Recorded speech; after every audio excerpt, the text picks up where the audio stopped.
You know what we should call this episode? We should call it Punitive Damages with your face on it.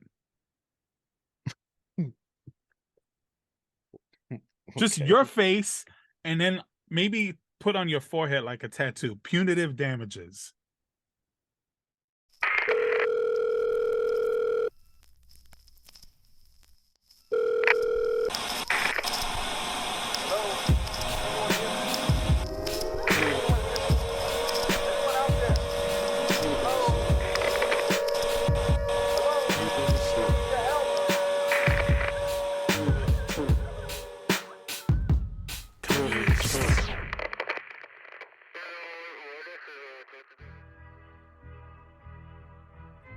What's good, everybody? Welcome to the Clearly Distorted podcast, where we discuss our clearly thought out ideas shared through our distorted lenses. We cover the week's trending topics ranging from social issues, sports, politics, news, and much more. I am Damian, aka the Devil's Advocate. That guy there is Julian, aka the Morning and Evening Star. I don't even remember what it is, bro. AKA Mr. Enigmatic in the house. Mr. Enigmatic is in the fucking building. What's up, y'all? What's up? What's up? And once again, down Patricia for the week as Ramadan comes to an end, but she'll be better, I think.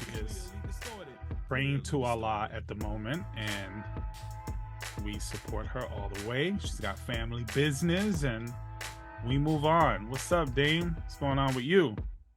It, man. Another day, another dollar. Looking forward to this fight tonight. Yes. Now, of course, as we're recording this, when you guys see it, the fight will already be done. It'll be decided. Right? This is Saturday, but tonight, it's a big fight. I want to give props to both Garcia and Tank Davis, because as a huge boxing fan, someone who I always support the sport,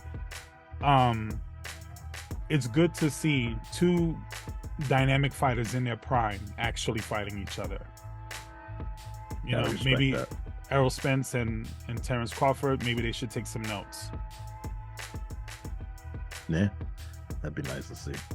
I know neither one of these fighters are like your favorite fighter, but the fact that they're both at the top of their weight class and they're fighting each other is to be respected. Yeah, it really is to be respected. They're getting a lot of hype. I think it's a big deal. I think a lot of people have Tank Davis as the favorite. He's definitely the bigger name right now of the two, but and a lot of people think Tank Davis is like the next Mike Tyson for that weight division. I've heard it, but I think it's going to be a really interesting fight. My belief, it's not going the distance. I don't think nobody has it going the distance, right? And I also believe that it's a 50-50. I think whoever hits who first harder, I think wins. Garcia's hands are ridiculously fast. Yes. And I've never seen Tank really challenge like that. And same thing with Garcia. I've never really seen him challenged by somebody who can punch like Davis. So I really do think it's a matter of who gets off first. From what I've heard, that's kind of in line with the consensus. I don't know 50-50, but I think most people have Tank winning, but no one would be surprised if Garcia won. About what I'm saying, yeah. Pretty much. The 50-50 kind of threw me. It's one of those things where the question in this fight for me is the chin, because we've seen there you go. We've seen Ryan on the mat, but we've never seen him get up. He got up, yeah. Where Tank, can he really take a good shot from an elite fighter? You know what I'm saying? Can he take a shot from someone who can finish? I don't feel like I've seen him in that predicament, really. Like, Yeah, I'm really trying to like in think. danger of losing a fight. And I don't know if that's going to be the case tonight. Well, you know Maybe. what? The last fight he had, where No, there've been moments, but I'm saying like real adversity. I think he might have took that L if he didn't knock that guy down, knock him out late. I don't remember his name, but it was like everyone was like, "Oh, who's this guy he's fighting?" I think his name was Garcia as well, Yeah. and he was giving him the business, bro. He was taking some hits, and then he knocked him down late in the fight, knocked him out. But he might have been behind on that card. The the whole thing with Tank Davis, and I feel like you're not gonna like what I'm about to say, but I feel like it's been a similar situation as to what we had with Adrian Broner. Oh no. Let me make my point. Okay. So for a couple of years there, Broner was talked about as the next Floyd Mayweather. It was a lot of hype. There's a lot of hype with some talent and some abilities, for sure. But he wasn't really tested by an elite fighter. Soon as he fought Marcos Maidana, you saw, oh, wait a minute. This guy isn't exactly. In fact, I'll go further. When he fought Paulie Malignaggi, I thought Paulie won that fight. But they gave it to Broner. They gave him the benefit of the doubt because he was an up-and-coming champion. And Malignaggi is an asshole, and basically they were starting to use him as just a name that you can attach to your resume. That's all he was at the time. But or at least considered by a lot of boxing people or whatever. I thought he was better than that. But anyway, so Broner didn't turn out to be as good as people thought he was. And I have the similar vibe with Tank Davis. Now, I'm hoping that's not the case. I get your hype. comparison. I There's get your been more hype. comparison. There's been more hype about him than the results I want to see to justify the hype. Now, he might be better than even the hype suggests. And I think tonight we'll know that. We'll get the answer to that question, hopefully. But doesn't that put a lot of credit on Ryan Garcia undeservingly? No, because I'm not saying that it's not like Tank Davis is fighting a Floyd Mayweather or a Manny Pacquiao. Like, this is not a legacy fight, but this is a fight to legitimize you being a top fighter in boxing. You can't argue this is his biggest fight. But I feel like that's backwards. I feel like this is Garcia's biggest fight. It's both of them. Absolutely, it's both of them. Whoever wins this fight gets to claim, yo, I'm the dude, but I'm that guy. But right now, none of them can really claim it because the two of them are kind of they're the rivals in that division. So yeah, hopefully it's a good fight. I'd rather have a good fight where maybe we could get a rematch or even a trilogy. If it's some dominant fight where this is also going to bother you. If either one of them get like a first round flash down knockout, right? I'm not going to give them as much credit. Why? Because that doesn't prove anything. I want to see them challenged. You know what I'm saying? I want to see both of them challenged. If Garcia comes would you out, have said that about Mike Tyson? I don't quite get that. I did. I said it about Mike Tyson back in the day. It wasn't until Mike Tyson, for me, like when he fought like Trevor Berbick, when he started unifying, right? But prior to that, I was like, yeah, he hasn't really been challenged.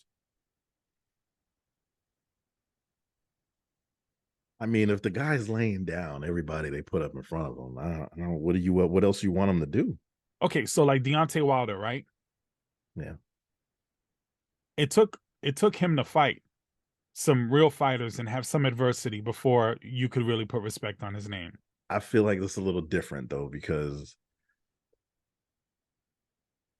we never really looked at him like a boxer. Like, he doesn't have tremendous boxing skills. Like, he's a fighter. Okay. but still, I want to see it. That's all I'm saying. I want to see it.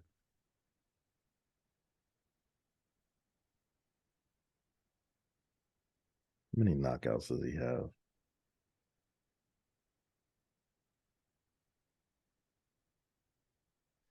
Anyway, it's gonna be a good fight. I was just happened to mention that in the intro, and we kind of just jumped right into a topic. But why don't we just say, so what's your prediction? Do you have a prediction?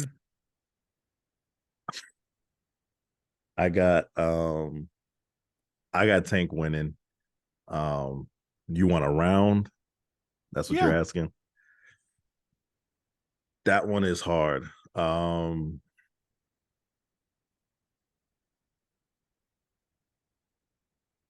Tank. I don't know if I could pick a round. All right, so I'm gonna say, and I'm not gonna be I'm gonna be a little ambiguous for my prediction. I'm gonna say Tank Davis is gonna win in 5. I was gonna say 6. If it goes past 5, I got Garcia winning. I don't know. Garcia didn't look good to me, man. He looks, I don't know what the word is, like withdrawn. He looks gone. Like, yeah. Mm-hmm. Again, like they make a big deal out of this usually for like fights, but it's normally not the biggest deal. Like in that weight division. And I know it's on a catch weight, and I know there's a 10-pound limit or whatever, but he's gonna be fine. This is the biggest fight of his career. This isn't something that they're not used to. He'll be all right. I don't know, man. I saw, and I think I sent it to you when we were seen it too many times. I've seen it too many times. They unless you're an older fighter, like when De La Hoya fought Pacquiao, right? People were like, oh, he was shaving off too much weight. He didn't look that good. And that was a load of shit. Like it's you know what it is a built-in excuse. That's why I don't like to hear it. As soon as you start saying, oh, somebody's cutting too much weight, they don't look good, blah, blah, blah. Then when they lose, what are they going to say? Oh, I was dehydrated. Oh, the catch. It's a fucking built-in excuse. Like, this is what you signed a contract on. This is what it is. Shut the fuck up. They're fighting at his normal weight class. So it's not like he had to cut more than what he's accustomed to. Yeah, because he's a bigger guy. He's a bigger guy. The Tank's team didn't want him to come in with a huge, weight advantage over him. Yeah, he's like 5'11" or something like that. Yeah, so it makes sense. But then on the flip to that is, well, what are you scared of? If you're the fucking man, what are you scared of? So it's just boxing politics, man. That's all it is. Like, yeah, it's all it is, man. We're gonna find out. I'm not making a bigger deal out of it than what. And Tank has knockouts. Tank has quite a few knockouts late in the rounds too. So I don't know why you give it to Garcia late. I feel like Tank is coming in with an extreme amount of confidence. I think Tank feels like he's gonna take him out pretty quick. I told him he's gonna break his jaw. Yeah. So if that's what Tank feels, fine. But if Garcia turns out to be the real deal, and Tank is having problems with him, maybe with his hand speed. Maybe, what it could happen? It could happen that this fight goes to distance because the two of them respect each other's speed. Stay away from each other. And it becomes more tactical, right? And I want to see that kind of fight. I really want to see that fight because I want to see two guys who are almost equally talented see what they got for one another. I don't want to see the fast boom, boom, boom, boom, boom knockout. Or that one punch and then it's over and everybody's like talking about it the next day. If I do see it, I want to see it in the later rounds. Yeah, I don't think it's gonna be a short fight. I think we're gonna get somewhere between 6 to 10 rounds. That's what I want to see. So with that said, by the time you guys see this podcast, you're going to be laughing at the shit we're saying because it's going to be over. Knocked out first round. But like, oh, both those guys were way off. They don't know what the fuck they're talking about. I love boxing. Been following it religiously my whole life practically, but this is one of those fights where I think it's a little harder to make a prediction. Yes, And I'm interested in it though. I got Tank winning though. Like, I don't have any question about that in my mind. You're rooting for Tank. I don't know. I think he's better. You know, I usually root against Tank. He annoys the fuck out of me. I know you don't like him.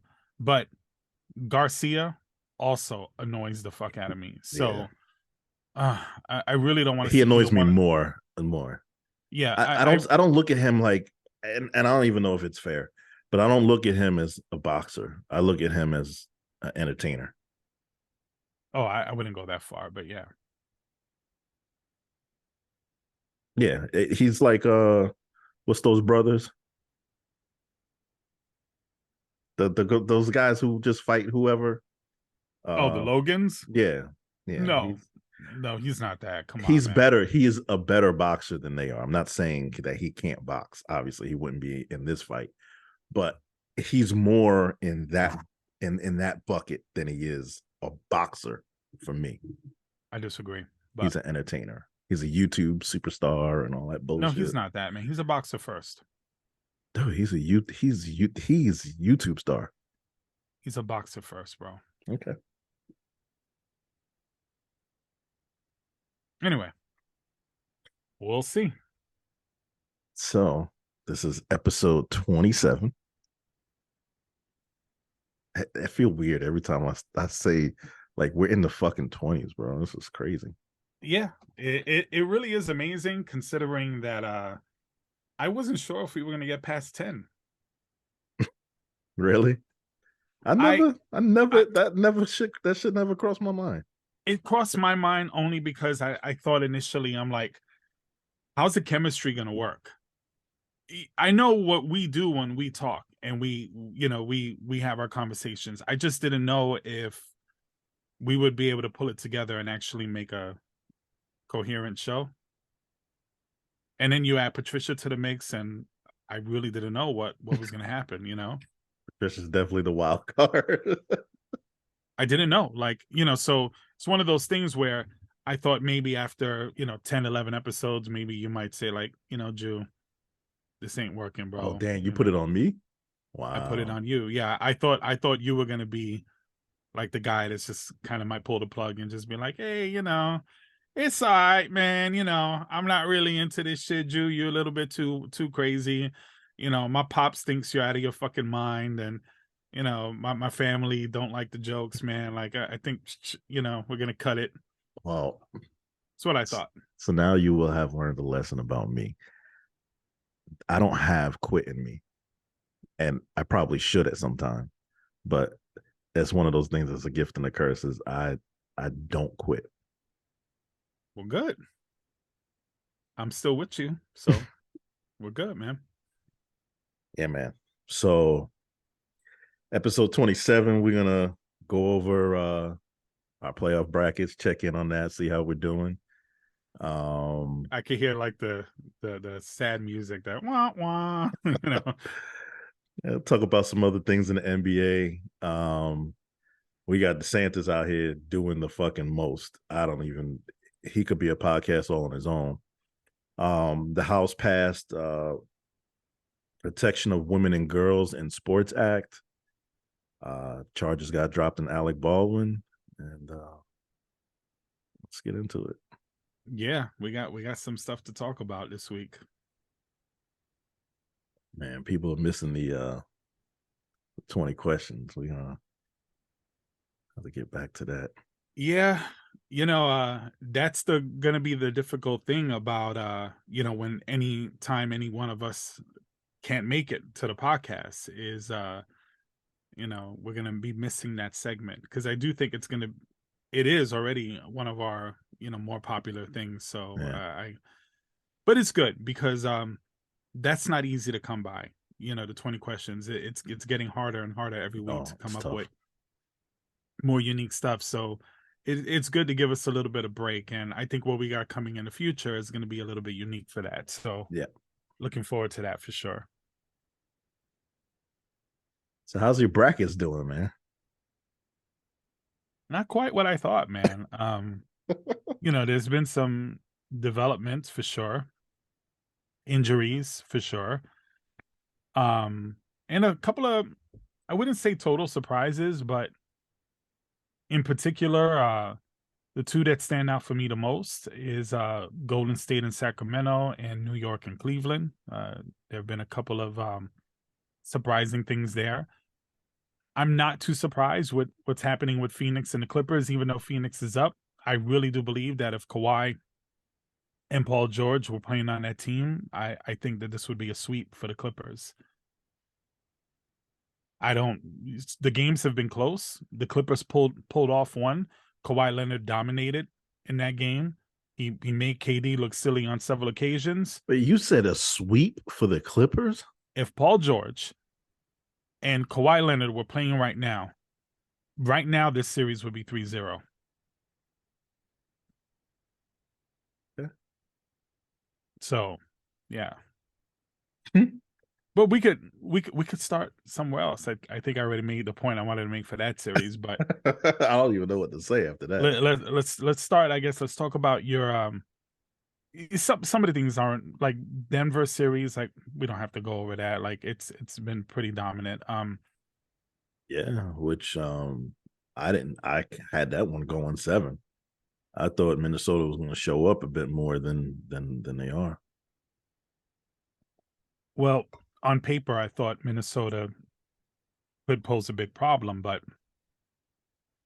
in reality, the Joker and Murray, they're just too much, man. Some scoring machines. They're right now they're looking like the best team in the league. And you got Golden State and Sacramento. Boy, them. I told you put some respect on them boys' names. By far the most entertaining series in the playoffs right now, if not the most entertaining first round that I've seen in a long time. So everybody knows I love Golden State. I think Steph Curry is not only an all-time great, but I got him as a top 10 easy. Easy. Top 5. We got it, man. We got it. Top 5, yeah. Clay is amazing, but what Sacramento's doing, I think they remind me a lot of Golden State pre-KD. Yeah. Right? They're fast, ball movement. Mike Brown, of course, is the coach, so he's doing similar things. De'Aaron Fox is starting to look very different from a lot of players in the league. They have no fear. They're just they're just playing like whatever. Then there's some drama with Sabonis and the fouls and the holding. I do feel like Golden State was in both games, especially game 1. I feel like Sacramento got away with a lot of egregious fouls. And I think Golden State could have easily picked off one of those 2 games and we'd have a different conversation right now. But the truth of the matter is they lost the first 2 and they won the one at home. So all they got to do is win the next one today, and the series is tied. Or no, that's tomorrow, Sunday, and the series is tied. And then I think the momentum shifts back to Golden State. I still have Golden State winning, obviously not in 5. I'm looking at 6 or 7. It's either they're gonna either win 4 in a row or they're gonna split the games until game 7. So that's what I think. Yeah, but they are. Steph Curry was amazing in the last game. Kevon Looney, like I don't think like he's getting the credit he deserves, man. Fucking rebounding machine. He is a rebounding machine, and the fact that they didn't have Draymond or GP in the last game, that was big. And the way they came out, and let me tell you, Sacramento looked scared. For the first time, they looked like shit. Like, okay, this is different. So I'm interested to see how. But that's the youth. That's the they're on the road. At home, they did what they were supposed to do at home. But that's why I had this thing. I said going 7. You said 7. I said yeah. I had a 5. I'm giving them a little respect, and then they got Mike Brown over there who knows the system. And you said, well, I'm gonna give the respect to Golden State. I got it at 5. Right. That's how I feel about it. I don't. Here's the thing. If Sacramento pulls this off, this would be great for them. This would be absolutely amazing for them. but I think it does hurt the league in the playoffs. Having Golden State out in the first round is not good for ratings. This year, I think next year it'll be a whole different ball game though. Like people will be looking for Sacramento. Well, yeah, of course. It's funny because you would think that the Timberwolves and the Grizzlies would be in this slot, the young team that's a threat to the whole conference, and out of nowhere, it's Sacramento. It's Sacramento. In fact, if they beat Golden State, they become my favorite to come out of the West. It's hard for me. It's just hard for me because of the youth to jump on board with that. Because I just feel like at some point, if they beat Golden State, what other team is going to challenge them that way? Yeah. What, the fucking Lakers? Are you kidding me? They're going to run circles around that team if they meet them. And let's not start this KD shit. Like, KD is great, but I think his peak has passed, man. I don't know. I just that's my such a young group, and they don't have a lot of playoff experience. I just feel like at some point that's going to kick in this series. At some, if they get by Golden State, at some point in the playoffs is going to kick in. I think what's going to kick in, because the further they get, the more pressure it is too. Yeah, look, if you beat Golden State in the first round, defending champions, let's be honest here, like with Steph Curry, even what he did in the last game, right? He has that ability. Few players have that ability to say, you know what, I'm willing my team to win, and we're not going to lose. That's hard to beat with a guy like that. That's very hard to beat. And if they overcome that, how could they not be the favorites? I don't know.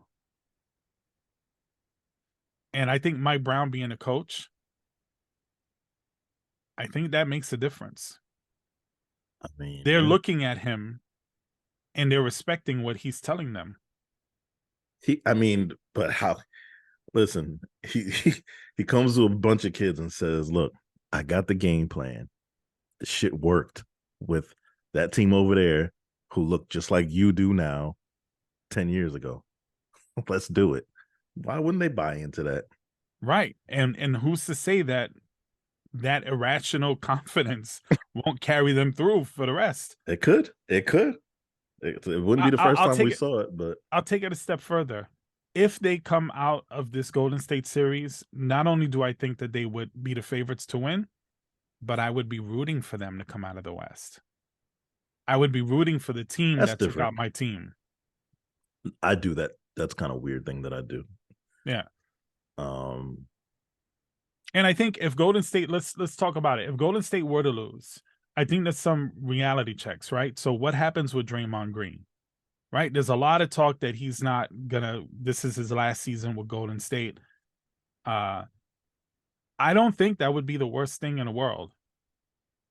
I don't want to lose Draymond as a Golden State Warrior fan, but if you can get rid of Draymond and get a younger, bigger defensive player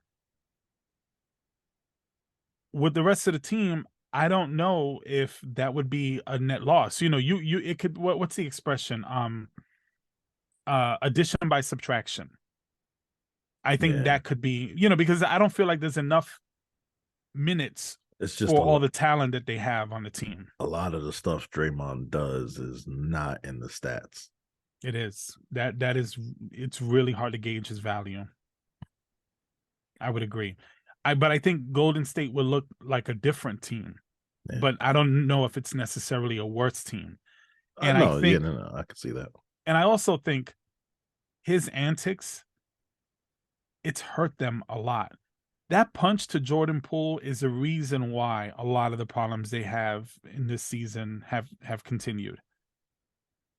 You don't go from one of the best defensive role teams, not only in the league, but in history of the last 20 years, to like dead fucking last on the road. Like that just doesn't happen anywhere. They're one of the, I think they're the fourth best home team. They don't lose at home, but they've only won 11 on the road. And they essentially have the same exact team. I don't find that so shocking. You're way alone on that, because everyone's baffled by that. Even Steve Kerr's like, I don't understand what's happening. I think those guys, sometimes you get the same way you were just talking about Curry's will to just flipping the switch, we're not losing, right? When you do that so many times, you can start to rely on that. Yeah. But sometimes that switch don't come on. You're right. But you don't see that switch stay off for this kind of duration with the same roster. Like, you just don't see it. I just think, when you're away, these guys are older, their family, the kids are older. Like, it's different. Come on, bro. We keep talking about Golden State like they're an old team. You got Clay, Draymond, and Steph that are in their 30s. The rest of the guys are in their 20s, man. But I mean, there was a point where that was like retirement age. I'm just saying, they got a lot of youth on their team.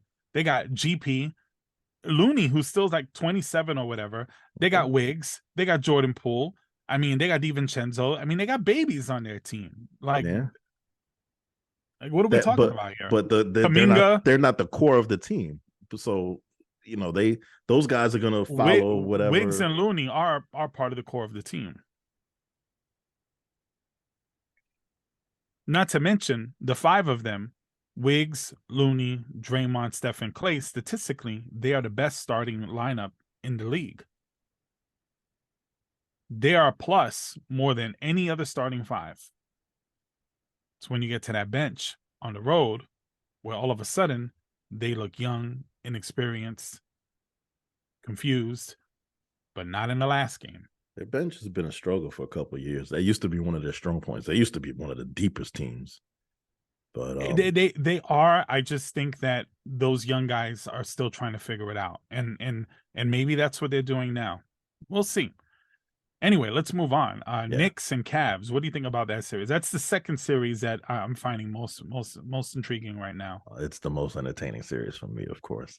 Yeah. It's going how I expected. I didn't expect 20-point blowouts either way. I expect every game to be a fight, and I expect the Knicks just to edge out more of the battles. So right now, as we're talking, it's 2-1.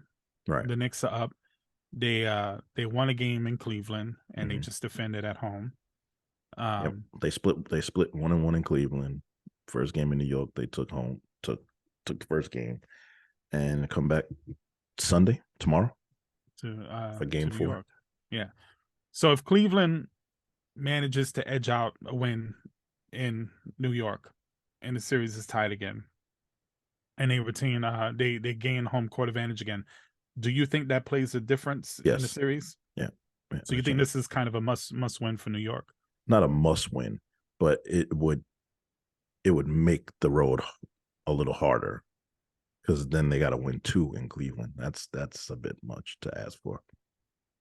All right. So it's been entertaining. I think I'm still running with Cleveland to win the series.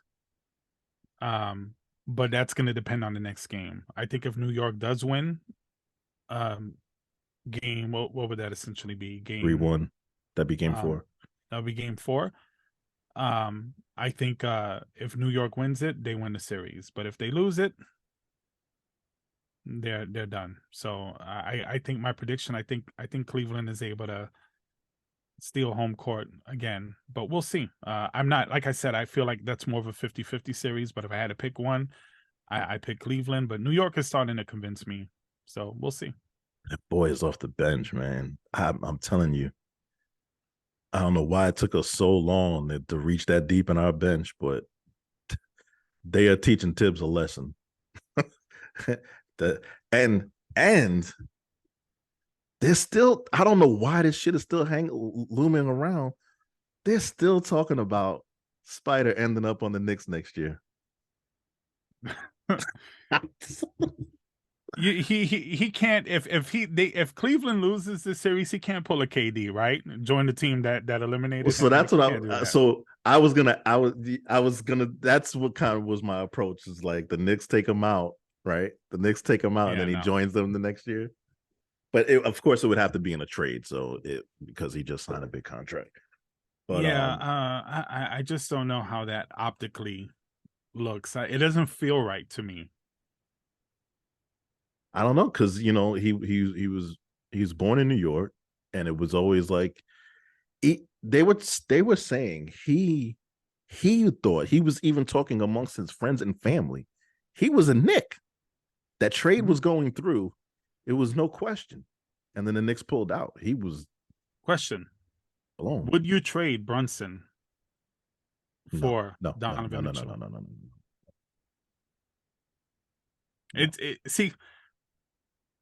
It's hard because now Brunson has become someone that every Knicks fan loves now. If you asked me in the beginning of the season, I might answer that differently, but but now he's gained a lot for New York Knicks fans. Yes, I would say that I think he's the most popular Knick playing right now.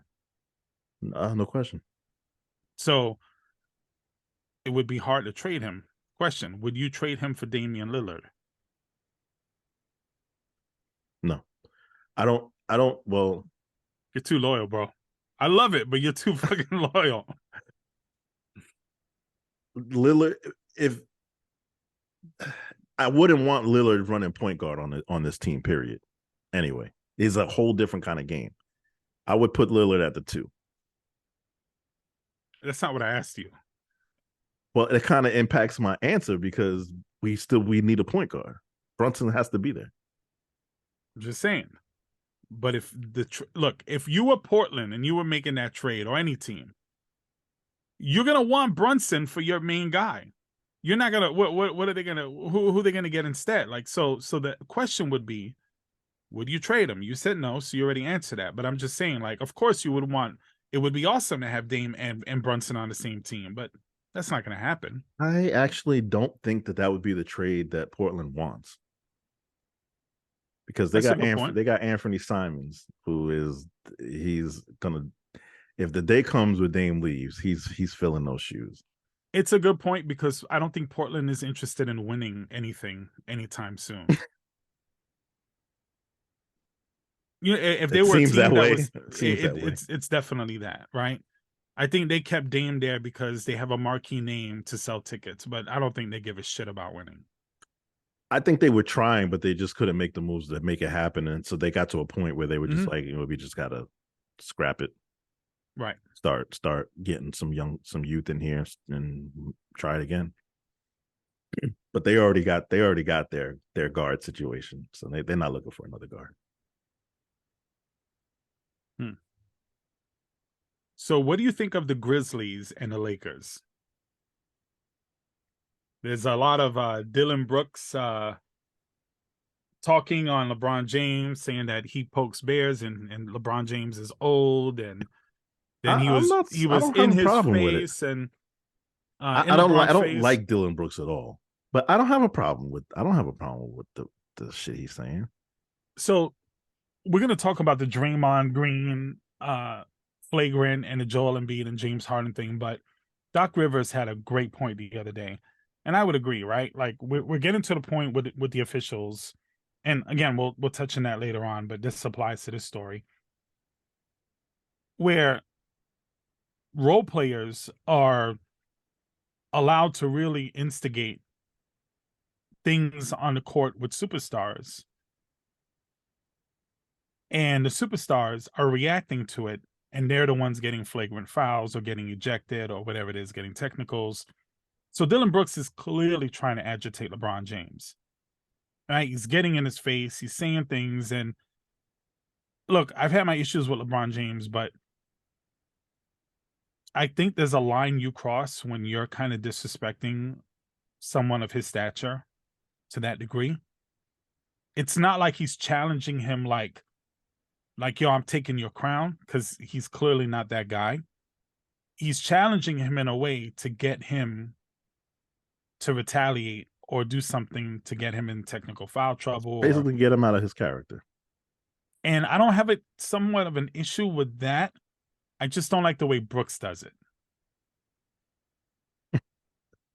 I think you don't like the way Brooks. Yeah, I think it's just because it's Brooks and he's not a likable guy.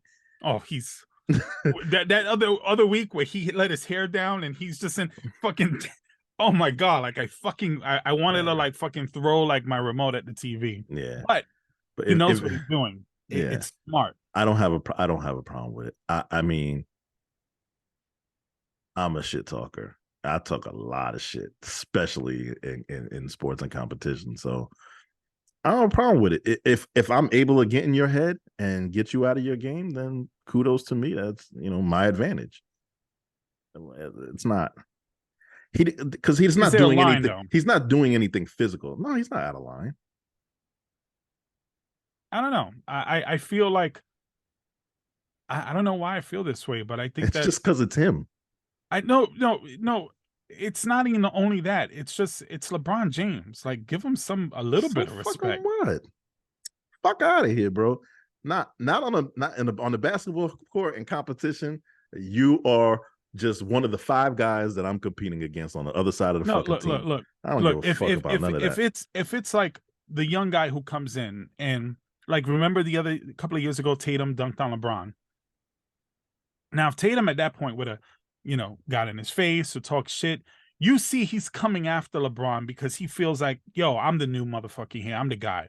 But Dylan Brooks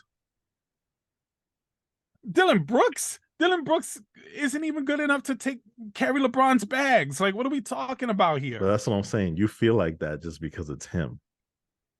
I'm saying it's nothing wrong with what he is doing. But this is LeBron James. I don't care. So what? I don't know. I have like only certain people could talk shit to LeBron. No, it seems to be working. No. Like a real competitor, not some guy. Look, if they both had a tussle and they both get ejected, which team gets hurt the most? But who's guarding LeBron?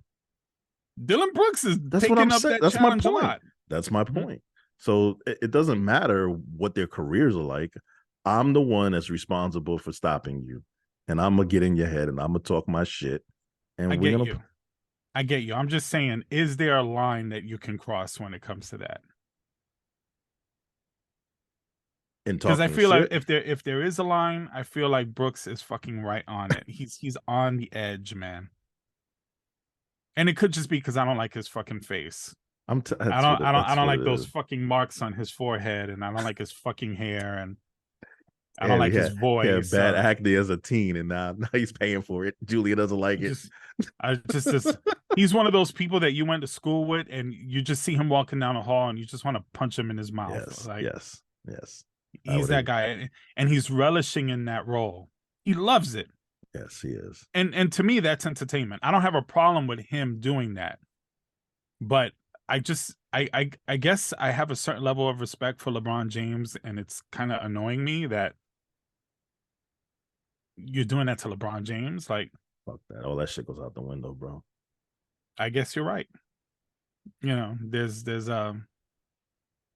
no respect in that kind of respect in competition, right? You gotta kind of respect your opponent. But if I'm holding you on a pedestal, right, and I'm competing against you, I'm never gonna be able to impact anything because I'm already holding you up here. I'm not saying to hold him on to hold him to some standard or whatever. I'm just saying, like, bro, like you're not doing nothing to this guy. Like you're a fucking joke. Why are you trying to instigate a fight or instigate him doing something out of character?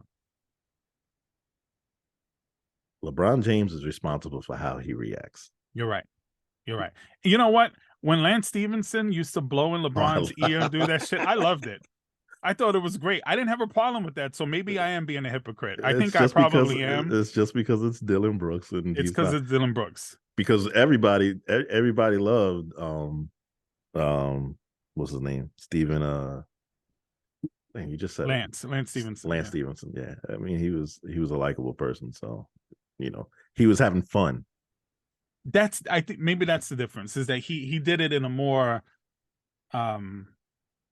just he did it in a funny way where It's a shame that he's not in the league right now. It is, but I think aside from that, I just think, yeah, the hell with Dylan Brooks. Like, this is what I think. That's what it is. That's all it is. That's all it is. I never thought in a million years, and I don't want the Lakers to win. I want the Grizzlies to win. Yeah. I just don't want Dylan Brooks beating LeBron James. Like, I don't know why.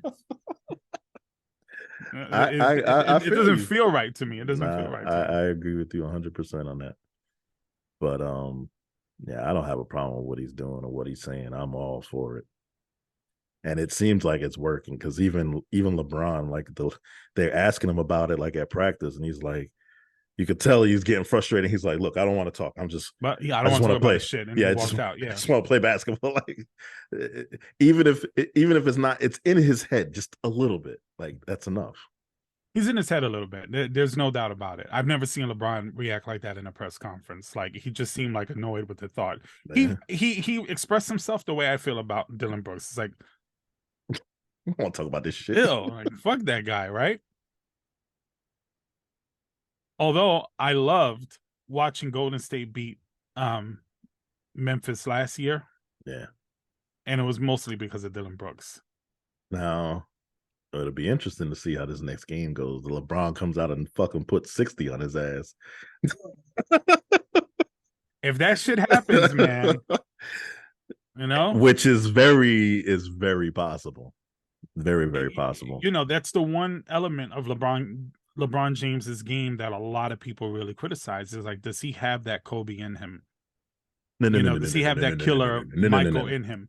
No, he doesn't have it to the degree, but can he show that at any point?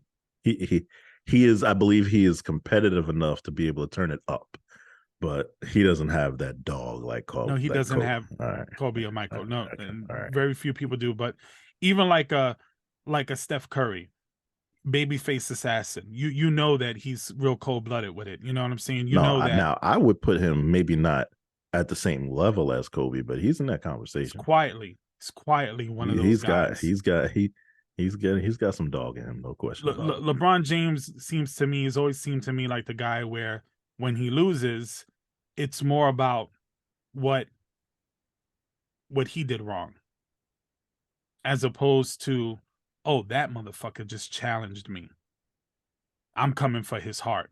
Yeah. You know what I'm saying? It's more like he's probably looking at it more like an analytical thing than a personal thing. So with Kobe and Michael, they made up shit about their opponents. That's some psycho shit, but yeah, I get it. That's different. That's a whole different level. Michael made up something. I can't remember who it was. He made up a whole story about some guy trash talking him, just so that way he was motivated. And in his brain, that's what he thought it was. And the guy never said shit to him. I forgot who the guy was, but yeah. Anyway. Different, man. Yeah, that's a different level of competition. That's different. I watched Michael Jordan's Summer League. There's something him and Chris Paul were there, and if Michael like missed a certain amount of shots, like the kids like would get like free sneakers. And Chris Paul, like I guess challenged it, and of course Michael wouldn't miss, and he didn't give a shit that the kids didn't get sneakers. In his own camp, you know what I'm saying? Like, that's just who he is, Oh man, yeah, he's never gonna shy away from a challenge, and he's gonna fuck with the consequences of him winning means. Right. He's gonna win. Other players would make the shot, but they would give the kids the kicks. You know what I'm saying? And MJ was like, "Nah, you ain't getting shit." That's the level. Anyway, let's talk. Let's move on to this controversy with the referees. So all of these ejections and suspensions. And so game 2, Warriors versus Kings. Yeah. Draymond Green was suspended. Sabonis grabbed his leg while he falls on the floor, tries to take Klay down with him, unsuccessful, turns around, It looks like he's covering his face, but he grabs Draymond's foot. Draymond kind of jumps up, stomps on the dude, and then keeps going. But it wasn't just like a grab, it was like a grab and turn. Yeah. It was like an MMA move. It is an MMA. Like he could have fucked up his ankle. Right. So he did that. And Draymond stomped on him. And he got a flagrant. 2, was ejected from the game. And then subsequently he was suspended. I disagree with that suspension. 100%. I disagree with it being a flagrant 2.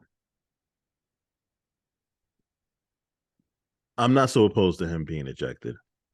I think they both should have been ejected. Mm-hmm. But the suspension, and what bothered me the most about the justification was that part of it had to do with his past infractions. Like you can't, there's no like multiplier. Like he was, or whatever infraction he had in the past, he was punished for already. Exactly. And that's how I feel about the flagrant. He got a flagrant 2. They ejected him. That was the punishment. Why are we going back? Yeah, no, I didn't like it at all. And it was a horrible explanation. And then, then we go to Philly and it gets even weirder. It gets weird. But with the Draymond thing, I feel like that's kind of arbitrary. I don't feel like that's, it just, there's a certain sort of bias that went into that.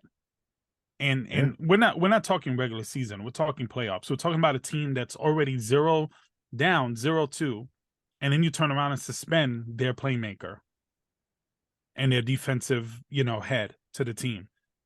So you can argue that Draymond Green is the second most important player on the Warriors.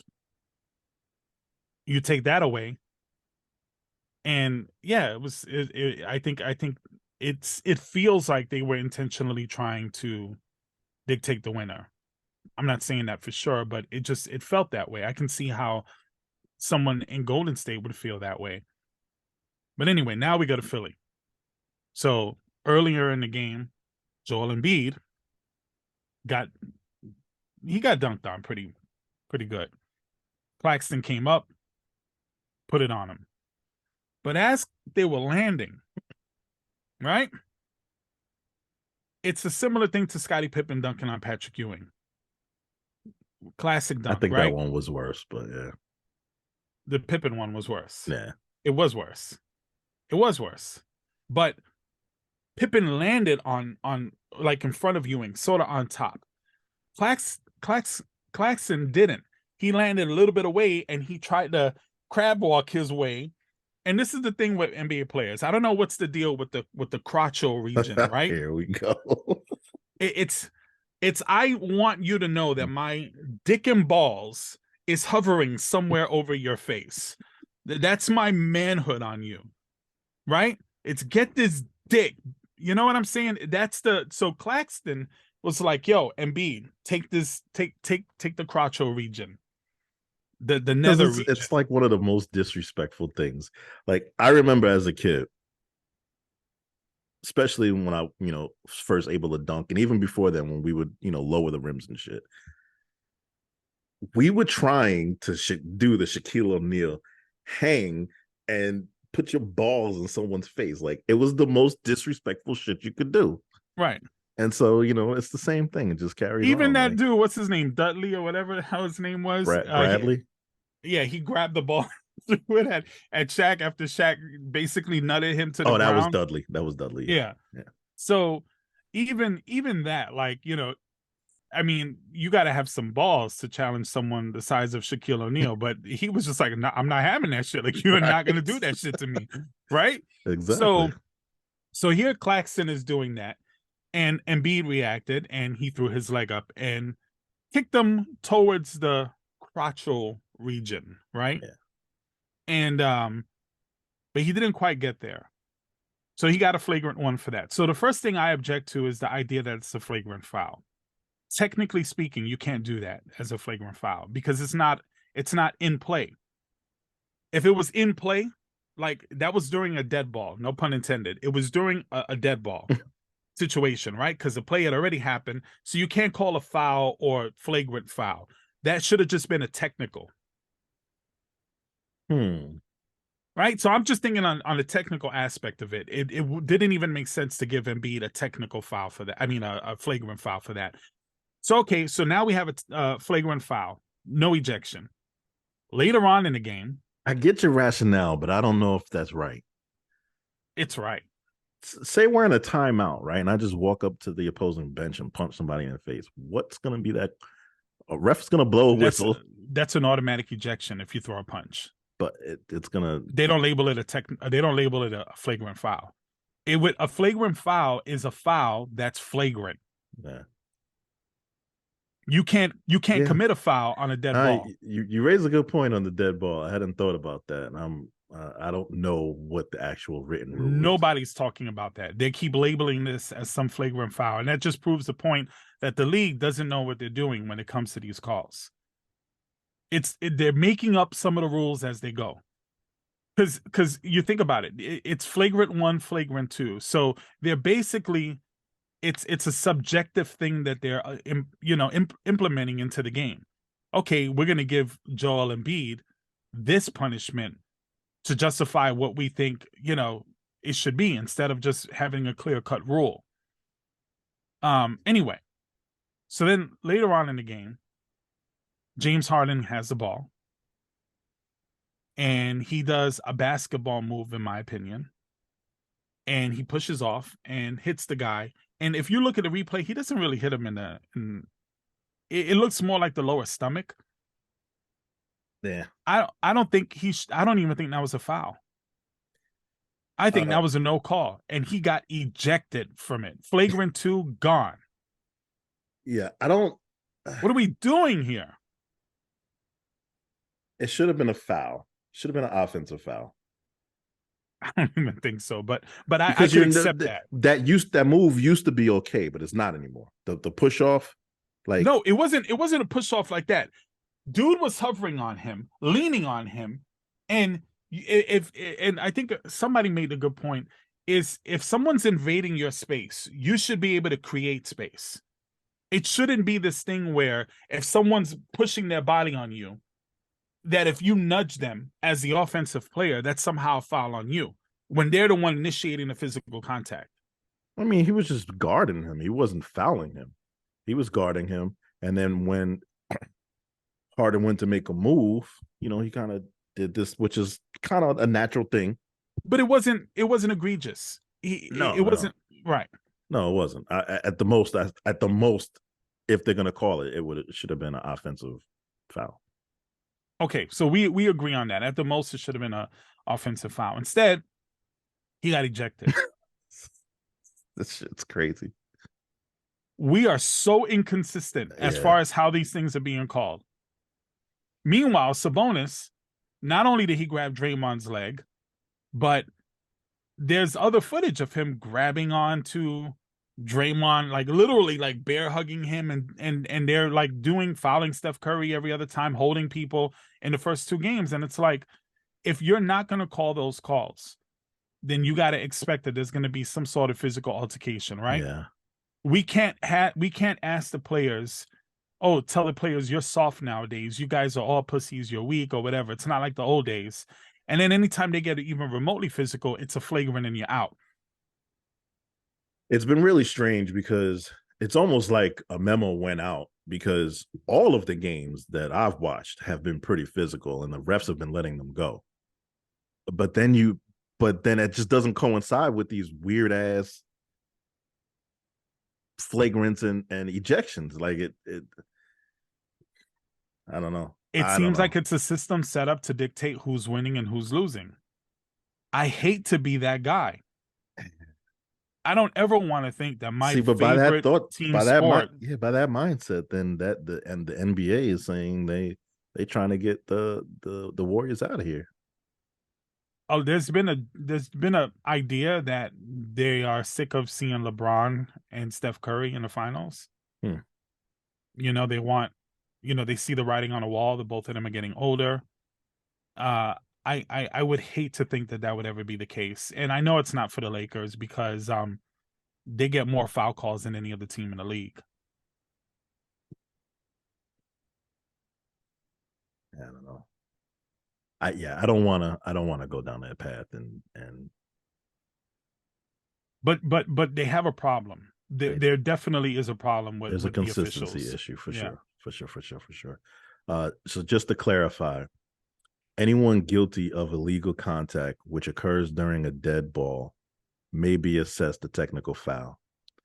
If the contact is deemed to be unsportsmanlike in nature or a flagrant foul, if unnecessary and or excessive contact occurs, then But that would be in the midst of game. So like let's say no, this is dead ball. no, but I'm saying like reasonable, like the example you made. If somebody walks up to someone in the bench and punches them in the mouth, is that really a flagrant foul? It's just an automatic ejection.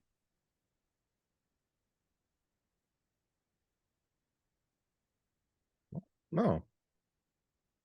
I don't know. I don't think technically speaking that makes sense. It doesn't make sense.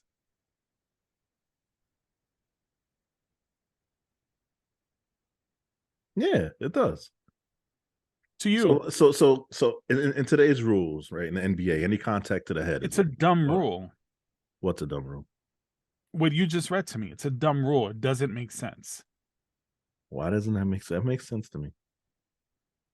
So it makes sense to you that you can foul someone. So how about if it wasn't something egregious like that? How about instead of Joel Embiid kicking him, in his region, got up and slapped his hand? Is that a foul? Here's a better example because this is something that we've seen. It just popped in my head. We've seen this quite a few times in NBA over the years of both of us watching. There's a foul, right? Dead ball. Then all of a sudden, people start pushing each other around and people are in each other's faces. Never a flagrant. Huh? I've never seen a Yes, you flagrant have. called on a Yes, you dead have. ball. I've never seen it. I've never seen it. I know I watch more basketball than you. I've never seen it. How do you I've know?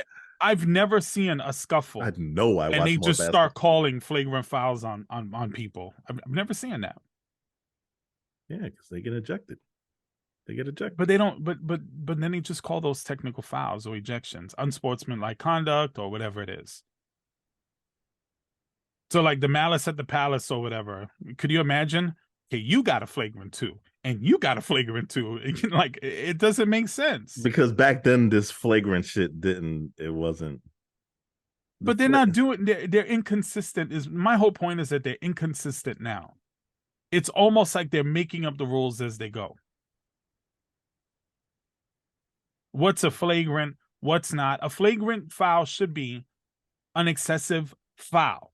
But if it's a dead ball, it can't be a foul. So how do you call that?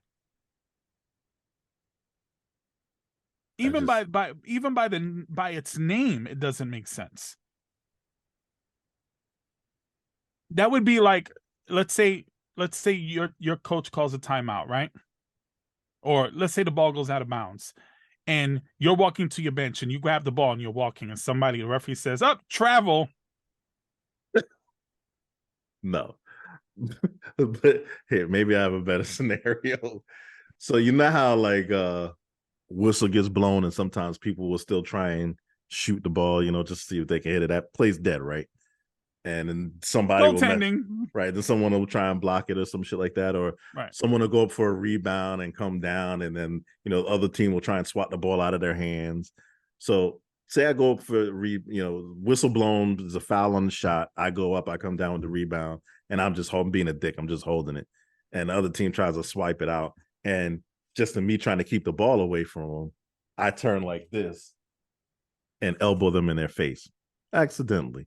Because I've never done like that in a real game. But that would be a flagrant foul. That would be a technical foul. It would not be. Here's the thing. So by that logic, then Embiid, if that would have been if he would have had 5 fouls at that point, and that dead ball incident would have happened, that would have been his 6th foul, and he would have been out the game. He should have. That Embiid was not. I'm not. It's not suspendable, but I think that was he kicked someone, bro. There's no way around it. He was retaliating to what that guy was instigating. But that guy did not touch him.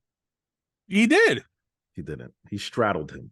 He put his crotchal region over his feet. He never made it like past his knees. Bro, that's sexual assault. It's sexual, at the very least, it's sexual harassment. Listen, Embiid was wrong, and he should have. The whistle definitely should have been blown. There's no question. You are the biggest hypocrite in the world. How? Because if any man try to put their crotchal region in front of you, I would definitely do something, and I would expect a whistle. Listen, the guy didn't touch. He didn't. You can't just kick somebody, bro. You can't do that. But you can't crab walk your way. You know, like it wasn't like he landed in front of him. Like he was literally, you know, looking like he was gonna do, you know, the shootout, like the Westerns, you know, the way they fucking stand. He looked like he was crab walking his way that way. He was, you know, and if Embiid didn't kick him, his balls would have been hovering over Embiid's face. There's no question. Right. What would have been more acceptable to the league? If Embiid would have did a gesture to suck his dick, or if he would have kicked him? We're not doing that. Or is it just give me the balls, man? Give me the balls. Like, come on. Like, what are we talking about here? We're talking about the ultimate disrespect. That is the most disrespectful basketball move you can make. He didn't touch him, and it doesn't warrant a kick. Damn, you are so full of it, bro. Because you know as well as I know. I'm not saying I would have reacted differently. I'm just saying that a penalty is warranted. There should be an equal penalty for the person who instigates that. You can't. Now, I'm not talking about if you dunk on someone and you both land and you happen to have, like Pippen on Ewing, but then you have to start have your crotchal region in the radar. But that's the point. If you start penalizing that, then that's now you have to toe that line. You have to determine whether you landed naturally or like it becomes too much. He didn't physically touch him. He didn't do anything to him. I guess Embiid was supposed to just sit there, close his eyes, and just take it. I guess that's what you're saying. What I'm saying is he should have took whatever he decided was going to be the appropriate response. He should have been prepared to take that whistle with it. You yourself said that you would have reacted. So the idea to me in my mind is you're putting Embiid in a situation where he has no choice but to react. Hence, no, he has a choice. Damn, come on, man. Like we've seen people not react to that. With the whole, you know, what was it? Allen Iverson stepping over Ty Lue. That was a step over. That wasn't hey, smell my balls. That was a different thing. That was yo, I am walking disrespectful. Over you. Equally disrespectful. It wasn't. That was bad, bro. Who would you rather be? Who would you rather be? Ty Lue or Embiid in that situation? Honestly, I think people only know who before he became a good coach. People only knew who Ty Lue was. That's accurate. Sure. So, yeah, let's not do that. So anyway, that was fun, but the officiating is definitely problematic. It's definitely a problem. Yeah, for sure. Boy, DeSantis is out here doing the most, man. The Grinch that stole Christmas. You know, years ago when Trump came on the scene and, you know, clearly was not the most articulate person, I started doing this thing on Facebook and I had this little reoccurring theme. Who said this stupid shit? Right. And then I would put up a quote and it would always be something Trump said, but it would be like so dumb. It was unbelievable that anybody would say this shit. Right. I feel like we're getting to that point with DeSantis. Like this, it's a popular thing to do. Like, what dumb shit did DeSantis do this week? So, or Marjorie Taylor Greene, or 90% of the other right wingers out there. But yeah, I guess this guy. So he's back at it again with Disney. Like he just can't. let it go. He's not going to win. But he's not going to win, and he's doing more damage to himself than good. But this is all over a personal thing. Like, he's applying tax dollars to settle a personal grudge because this company spoke out against a policy of his. They didn't agree with him, and so now they're going to have to get in line. Like, what? Who does this? The right. We're going to talk about Budweiser, right? Like, it's just it's an ongoing theme. So he gets into this battle with Disney, and as we discussed last week, they preempted his strike and locked in their deal for like several more decades or whatever. So now he's trying to come up with a law that will retroactively go into effect prior to when Disney made their move, to then null and void their move. Like, this shit is just getting crazy. Now he's just talking to clarify for our audience who didn't tune in last week or don't know, what specifically did Disney basically since the 60s has essentially operated as its own county, right, governed by Disney. And I guess there's some for the theme park in Orlando and all of the land that they own, right, in Kissimmee, right, Lake Buena Vista area. So I guess along with that have come some sort of tax breaks and things like that, which, is not something foreign to big corporations, right? We always hear them, they get a tax breaks because the whole trickle down effect Republicans have been pushing for years. So because the Disney spoke out against DeSantis's Don't Say Gay bill publicly, he took offense to that personally and has now been going after them because how dare they? So now he's trying to appoint.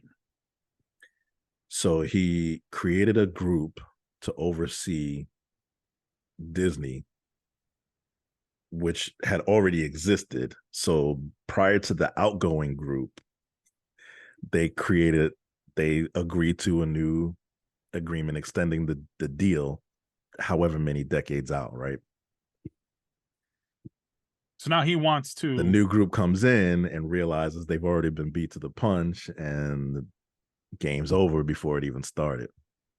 So now he's trying to put in a law, implement a law that will be backdated to the new Disney agreement, which would then null and void it. It's crazy. He's talked about building a prison on the land, like just anything to devalue Disney. And here's the thing is Disney is the largest employer in the fucking state. I was going to say, so the benefit of that would be what? To drive them out of the state because he doesn't agree with, or because they don't agree with one of his sick ass draconian policies. Yes. Like, that even made a comment to about sending Disney to North Carolina or some shit like that. Like, yeah, he's willing to lose Disney because they didn't agree with one of his policies. That's some sick shit. So, but because of this, like some Florida, Republican legislators are starting to drag their feet on some of his bills. Some of them are like not in line with him anymore. A lot of donors are walking away. Like we're talking like the big players, the ones who pull the strings behind the scenes. They're not liking this grudge because what are Republicans all about? Corporations. Yeah. And so why is a Republican attacking a corporation, the biggest corporation in his state? Right. So a lot of Floridian donors not happy with that. Some even are having issues with his anti-LGBTQ stance, believe it or not. Donors are speaking about, and they're just pushing the pause button. Meanwhile, his battle with Disney is costing taxpayers $1,300 an hour. Multiply that by 8 hours a day, 5 days a week. It's what we're paying for his personal grudge. That's what freedom looks like, I guess. America. Freedom in 2023 in America, yeah. DeSantis, there's just so much shit with this guy.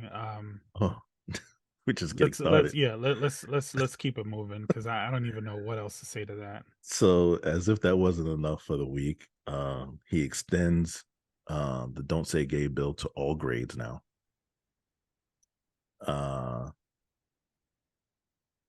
I think we've said all we need to say about that.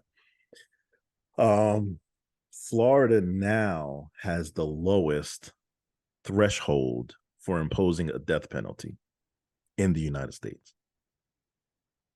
More than Texas. The lowest.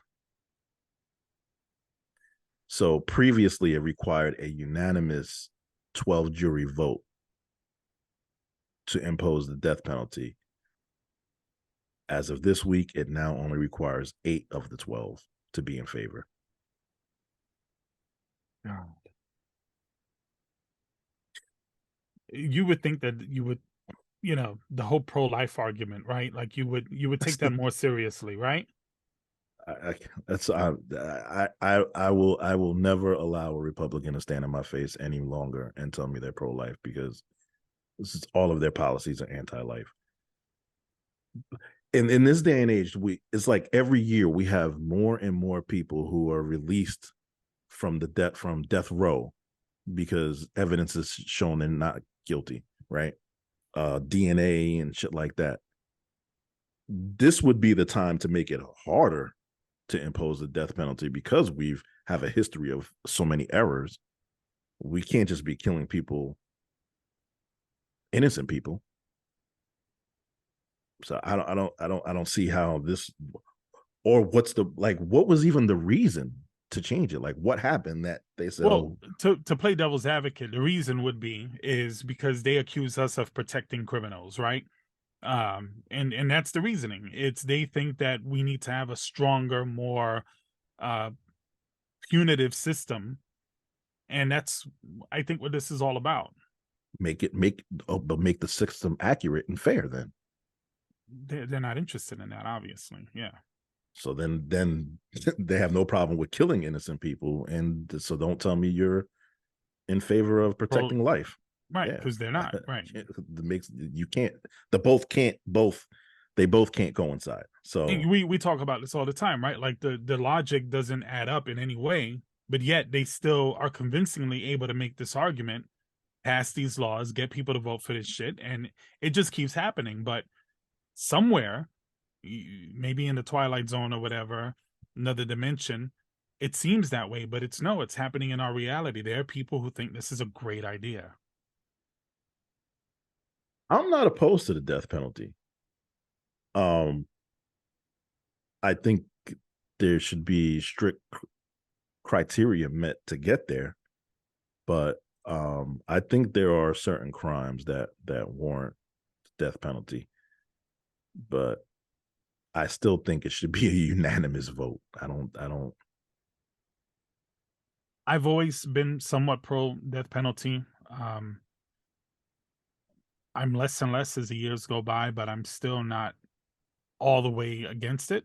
Mm-hmm. I think there are certain situations where I think the world is better off without certain people, but there definitely should be a really strict criteria before anyone's put to death or even considered, being put to death. So, yeah, something I'm still evolving on, but I haven't been able to wrap my head around serial killers and terrorist attacks and, people doing it for pleasure and, and just real evil, acts of violence, like, killing children and stuff like that. Like, I have no tolerance or mercy for those people. Agreed.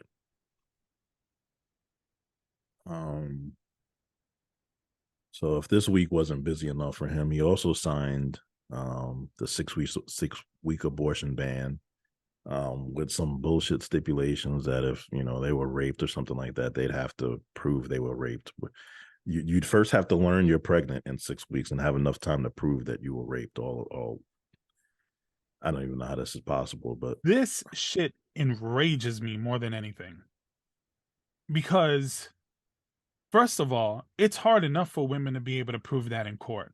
Right. it's damn near impossible. So like, I know like a lot of people we talk about, oh well, if there's no proof or whatever, and the whole conversation about rape is always complicated. It's always very man versus woman mentality or whatever. But at the end of the day, so many women have been raped. There's literally warehouses filled with rape kits that haven't even been looked at or investigated. Like, so the idea that you'd have to prove this, imagine a woman getting raped, getting pregnant, getting an abortion, and then going to jail for getting an abortion after she was raped because she didn't show proof. Right. What the fuck is that? Is that what freedom looks like? Is that anything even remotely resembling a democracy? No. I don't get it. But here we are, right? This is what's happening. Do we really live in a democracy? No, we don't. But this is the kind of thing where it's almost cruel. It not even almost. It is cruel. The idea that you would have to, especially if it's a young person, prove what? You know what I'm saying? Like, would they have to keep, you know, being pregnant from someone who violated them? Yeah. No, I don't think. Obviously, I'm pro-choice, but this is really hard to swallow. So now, this whole deal with Anheuser-Busch having a transgender person in their commercial. Mulvaney is his name or whatever. Yeah, the influencer. Mm-hmm. DeSantis says Anheuser-Busch is too woke and has lost him as a customer. And why would anybody want to drink Budweiser or Bud Light? Like, so having a particular individual in a commercial changes the way the beer tastes. Like, what happened? What happened to this? People are too woke, right? Liberals are too woke, or they're snowflakes, or what happened to all this complaining about cancel culture? And here they are, right? I mean, this is America, right? Like, where the land of the free, like you're supposed to be able to live your life how you want to live it. Like, what the fuck? Who cares? What is, I don't. Why wouldn't Budweiser want to support that? And why do you care? Gay people, trans people, black people, white people, they drink beer. What the fuck? They're selling a beverage. Why are you so concerned about that? Even if you disagree with it. I don't even see what there is to agree with or disagree with. Like, I would agree. What these people do in their lives have zero impact in your life. It's like you live your life the way you choose to live your life, and they live their lives the way they choose to live their lives. Maybe the thought that because they like Bud Light just the same way you do, that it makes you feel connected to them, and that you just can't stand that. Or the fact that a company is supporting the idea that they should be able to enjoy their beer. They're protecting the children. All the young kids that are drinking beer, right? Like they need to protect them from the evil transgender community. I can't even wrap my brain around it. It's like, I try and think about, like, me, I'm always trying to play the devil's advocate, right? Try to understand. Just trying to understand. Right. Even if I don't agree, I just want to understand like the thought process behind it. And I just struggling with this one. Like my brain just like I get a headache sometimes thinking about like how why do they think this way? You know what I'm saying? Like why is this such of a problem for them? Yeah, anyway, I can see if it impacted you, other than just being hateful people. Like I just can't come up with any other logical reason as to how someone lives their life impacts you. Daym, because they don't want our children in beer commercials to be indoctrinated by trans people, I guess, transgender community. Like, God forbid. That's funny too, It's a because family beer. It's a family beverage. Why would they want that for their family beverage? Oh man. For some of them, it is. That's a morning beverage. Every every time I see someone drinking a Budweiser, I'm gonna scream at them, "You trans lover!" And you know what? That. And someone will take that as offensive. Oh yeah, they'll be more offended that you said that they love trans people than So silly. which is the irony. I hate to say this So to silly. stereotype. No, really, think about it. Like, I just picture a lot of the people who drink Budweiser or beer in general, white people in general, typically are on the right. So like, Wait. it's a fucked up stereotype. I know. So I'm not justifying this in any way, but it just made me think like that shit sounds crazy. And trust me, plenty of us Puerto Ricans drink Budweiser. Like, so I'm not throwing it out there, but I just get the visual in my mind that some dude in his barn who's drinking a Budweiser or watching the football, Sunday or whatever, who's outraged with the transgender community or whatever, somehow is going to stop drinking. Hey, kitty, we got a guest. Shadow. What Shadow is passionate about this topic over here. Shadow wants some Budweiser. Anyway, yeah, the whole thing is totally absurd. I don't even want to talk about it anymore because it's terrible, but I think people really need to understand what's happening here. Again, I'll keep saying this. If you vote Republican, at least know what you're voting for. Right? If you're going to come at me and tell me we're not all racist, we're not all this, and we're not that, understand what you're voting for. And I think that's the reason why we have these conversations and there's so many political channels out there. Of course, it's hard to kind of weed out the fake and the bullshit or whatever, but really people should understand what they're voting for. If you support DeSantis, look at what he's doing here. Look at the battles that he's fighting. Look at all of this stuff, whether it's talking about the things we were just talking about or Budweiser or Disney. Like, look at what they're going after. It's silly season because they don't really want to govern. I can't remember who it is, but it was someone prominent, but they had said, like, this temper tantrum that DeSantis is throwing with Disney. He was saying, I can't imagine him sitting across from what's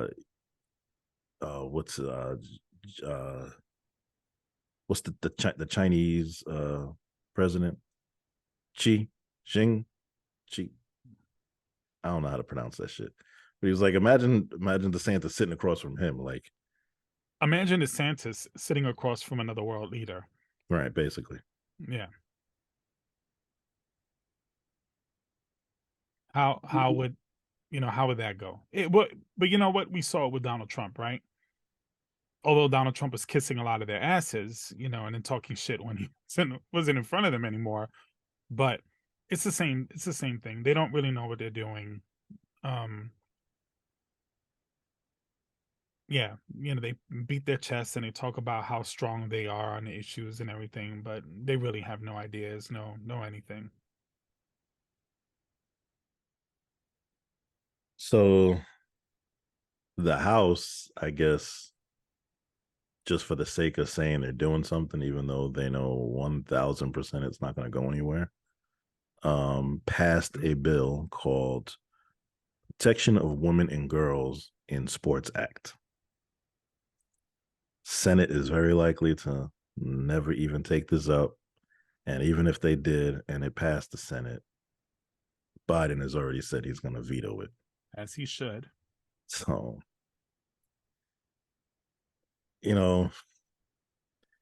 this topic is a tricky one because there are some challenges. There's some big challenges with having transgender women in women's sports, I think. But the path to resolving it is a maze. And it seems like there's no clear place to even start from. Science. That's a good beginning. But I don't think it should be up to the federal government to be imposing any of this or trying to. This isn't designed to protect women. They could give a shit about women. All the abortion laws that they're passing, it really has nothing to do with women. Also, if you think about it, so let's say there's a young female who goes to a new school. Maybe she looks a little masculine, but she's not. She was born a female, born a woman. Yeah.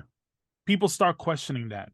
Yeah. Are they going to examine her to yeah, I don't know, to determine whether she was once a male? Like how the fuck does that work? It's a great question. That's what I mean. It's like, in my opinion, there's a clear issue with having this happen, but how do you appropriately approach it is just. But that's the point that I want to make. So if you're a parent and you have an issue with transgender in sports or whatever, and you hear this and you think I'm supporting that, but what are the consequences for your daughter? Right. In a scenario like that, so everyone really has to get a checkup, right? Exactly, because anyone can be anything according to the way people think. So the idea of even having to have that discussion with your child, I know as a parent, I would discourage my child to even be in sports if that's what they had to do.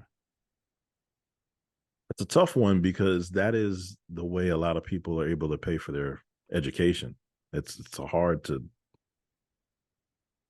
just say, to make that stance. Maybe birth certificates is the answer to that question. I really don't believe that. I know you and I have different approaches and ideas on it, but I just feel like we need to get out of the idea of telling people how to live. I don't think that's what this is doing. Oh no, it is clearly what this is doing. It's clearly what the aim is on the right. I'm not saying it's your aim. And that's the trick. That's the trick, right? They're and they do this with a lot of political items. They take something that could be considered common sense to somebody. Like intention matters when it comes to creating a law. You know what I'm saying? Like you got to know why, not just that this is what it is. And then they give it some fancy fucking name like protect. What is it called? Protection of Women and Girls in Sports Act. What a horseshit fucking title. And that's what they do. So someone sitting, normal citizen, and somebody like you who might have a similar viewpoint, who's not as inclined to do the research, might sit there and be like, hey, that sounds good, I support that. And that's how they gain the support for these absurd and intrusive kind of laws that they keep trying to pass. Yeah, because even in reading this law, if you just read the law, it doesn't necessarily sound so bad. But then when you start thinking about how they would implement it and impose it, that shit that it would require, that's definitely crossing the line. So it's there needs to be safe measures put in place to protect the integrity of the sports, also to protect the transgender youth that is entering these sports, as well as the athletes, the female and the males, born whatever, in their sex or gender, also to protect them. But it should be a conversation. There should be science behind it. And there should be different alternatives to kind of rectify these situations, not laws based on Republicans who are just doing it because they have a prejudice against a certain group of people. And that's where I think we have problem solving issues in this country because of that. Whether we're talking about LGBTQ rights, whether we're talking about gun laws, whether we're talking about civil rights in general, equal pay, any of that stuff. There's always some sort of angle that they take that appeals to people who are not really politically inclined. I think even that gets tricky because, like, say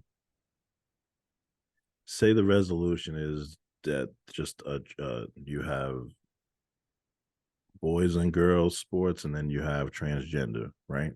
Say you create a third league. There's nothing, the next thing that's going to happen from there is they're going to say, well, why can't I compete in this league? And then who's going to say that? Transgenders. They're going to say, why can't they compete? I'm a woman. Why can't I compete in the women's league? Right. And then so we're right back to square one. I don't know if that's the solution either, to just give them their own league, because you got to think about it, right? How many transgender people you're going to have in any given school? No, yeah, that's true. It's not going to be enough to carry an entire league. So it is something that I do feel needs to be further explored with compassion and understanding for all sides involved. But that's not what's happening. This is becoming extremely polarizing, and there's typically one side doing it. It's on the right. Yeah. I mean, we're now still talking about don't say gay in 2023 in schools now. So if we can't even have an honest conversation about that, this shit is just, it's not even on the books. They're just going to keep passing these symbolic things in the House to rile their base. Yeah, I just don't think, even with good intentions, there's a right way to do it, because, like you said, depending on the science, that's gonna take some time to get those answers. It's gonna take probably decades of studying to see how that. We got people who don't even believe the Earth is a sphere. Like the science. Like, are you fucking kidding me? Like, you can present all the science evidence in the world, they're gonna just reject it, especially if it goes against their concept of Jesus. Like, it's like talking to the fucking wall. I get what you're saying. You're a person where you will sit down and somebody will break it down to you, an expert on something, and you'll listen to it and you'll try to make a decision on it. That's what normal people try to do. But that's not what we're up against here. So that's why, like, I feel like I think the majority of people out there need to just reject these things that come out of the House and some of these other crackpots because they just don't, their intention isn't in the right place. Right. But say which is a possibility, say Democrats gain the majority in the House and keep majority in the Senate and keep the White House, they're in a position to implement something. And I would hope it would be based on science, but even that is going to take time. I agree. And in the meantime, it's like people are trying to come up with quick responses to help the now that just, no matter what, it's going to be wrong. But really, in the grand scheme of things, it is such of a small community, and the science, a lot of it has been proven. So I don't know if this makes such of a huge impact on sports overall in schools and stuff, but I do think that the idea that Republicans are making it a national story week in and week out it tells me that this is just it's just a social issue that they're trying to throw out in order to gain votes and in order to gain support. It really is. It is it's probably pretty trivial actually in the big picture. I just think that, having been someone who grew up thinking that sports is the only way that I'm going to be able to go to college, it's hard to see someone in that position and have that taken from them, not because of how they competed, but for other reasons. That's where that's the hard part. That's the issue for me. I understand your point of view. I obviously have a different take on it, but I'm not too far off from what you're saying. It needs to be something that it's clear and it's understood across the board, and something that we can reasonably agree with on all sides. But we got to get the assholes out of the room.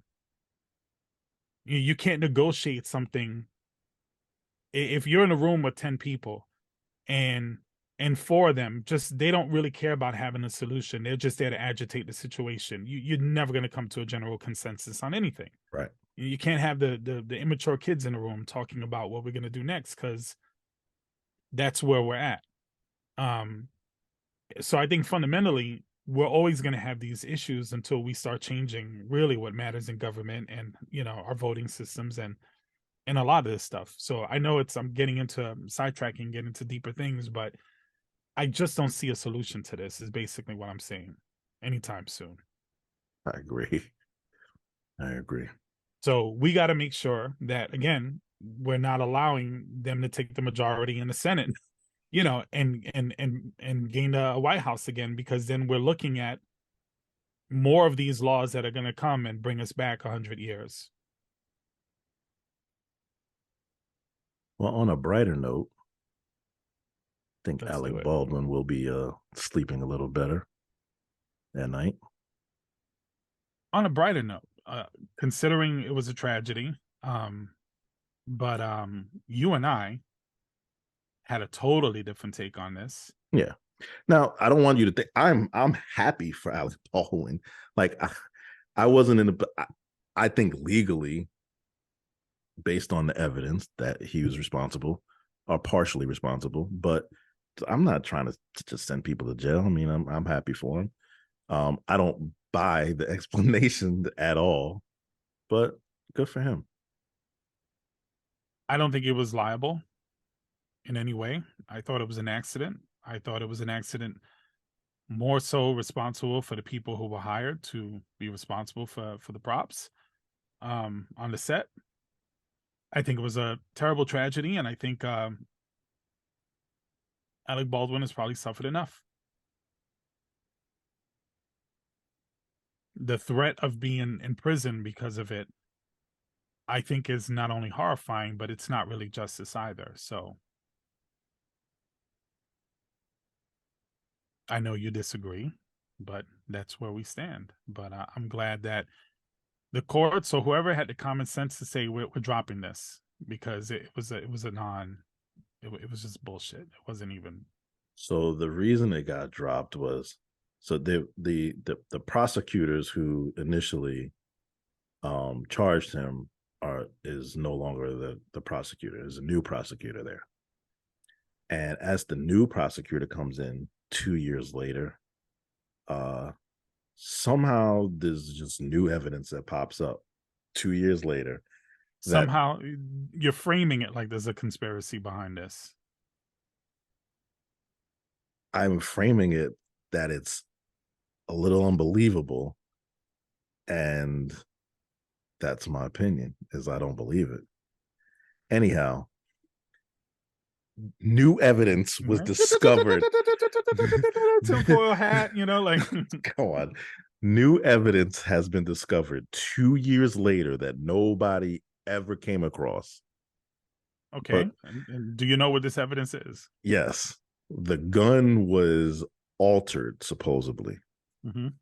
And no one knew that. But that's what caused the gun to go off. So if that is the case, then I also think that the armorer charges should be dropped against her as well. That's an interesting point. I don't know. I'm not an expert, but I do know that Baldwin, they should have left him alone.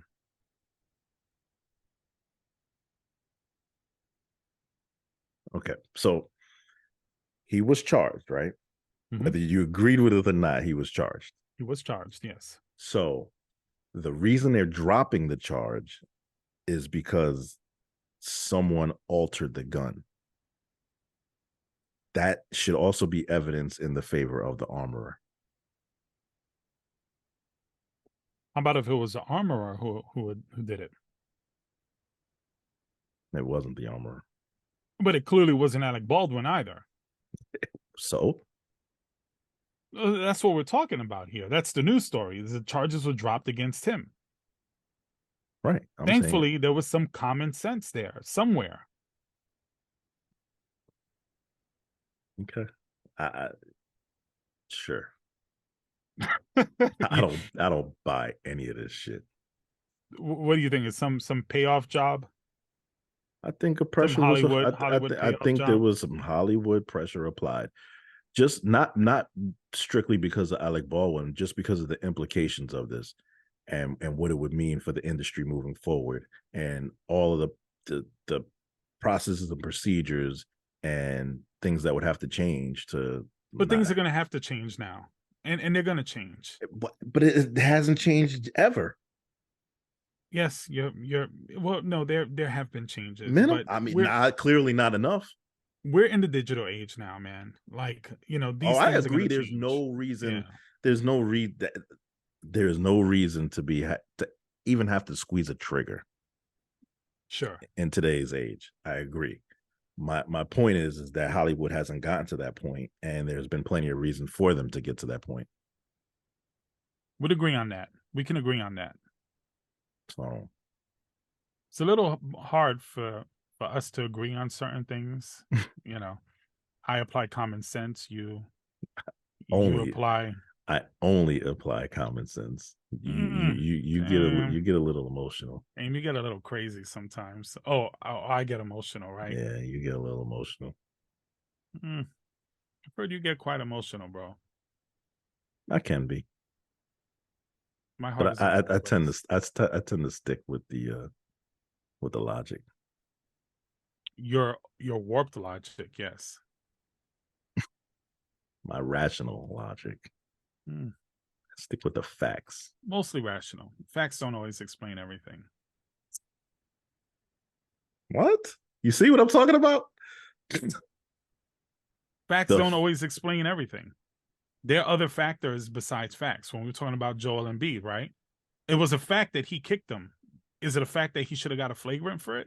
No. Yes. No. Yes, it is. No, he was retaliating to a guy, like I said, crab walking his cock and balls towards. He was serving up his dick on a platter, man. He's like, here, take this. I own you. You're my little bitch. And Embiid reacted in a manner that any normal person probably would react. And he was the one given the flagrant for it. That's what I'm talking about. Facts don't always tell the whole story. They can help paint the picture, but it doesn't necessarily mean that the outcome goes in one direction or the other. If one of your children, you got to be nuanced just a little bit more. If one of your children punched another child in school and got suspended. First question I'm asked is, did that kid have it coming? Did they have it coming? What the fuck did they do to you? The point is not whether or not you could personally justify the response. It's the fact that the response happened. So if at the time I'm going to answer your question. When my daughter was 7 or 8, she gets into a fight with a kid, punches him in the face, she gets suspended. My daughter tells me earlier, he cursed me out, he said this, he stole my pencil, he hit me first. No, my response to her is, you want to go to Chuck E. Cheese? Yeah. But she probably still got kicked out of school. That's what I'm saying. But then I would still argue with the school, and I'd be like, well, that kid has been bullying my child. My child protected herself. So facts don't always tell the story. No, but it's not about the story. The fact is that there was a consequence for her action. I'm not arguing consequences. I'm not arguing that the fact that she would get suspended didn't happen. I live in reality. I would know, yeah, she got suspended because she hit the kid. I don't have to agree with it based on their facts. Okay, so then how are we not in agreement that what the fuck is his name?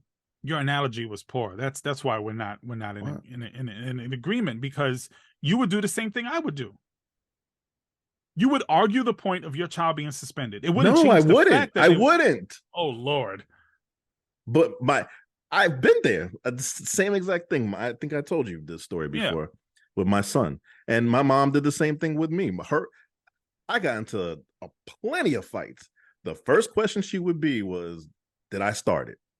As long as I could tell my mom that I didn't initiate the fight, we good to go.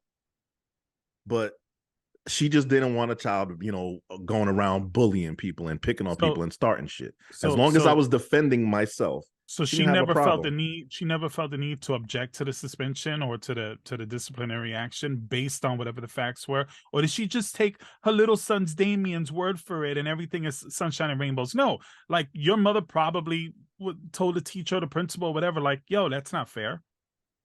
No, I don't think that's ever happened. My mom. Okay, maybe my mom. Times were different. My mom would ask me what happened, and I would tell her what happened. Times were different. All I'm saying is, sometimes what you see happening, there are reasons behind it, and sometimes there's more to the story. That's all I'm saying.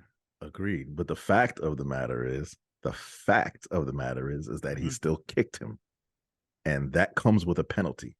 Why he kicked him? Is it justified that he kicked him? Sure, that all can be discussed. Well, then if it's justified, then why the penalty? It's justified morally, maybe. What you're essentially saying, it's okay it's okay to punish people. No, listen, I taught my son to not put his hands on people, right? You can't go to school and hit people. You can't just hit people because they said something to you that you didn't like. You can't do that.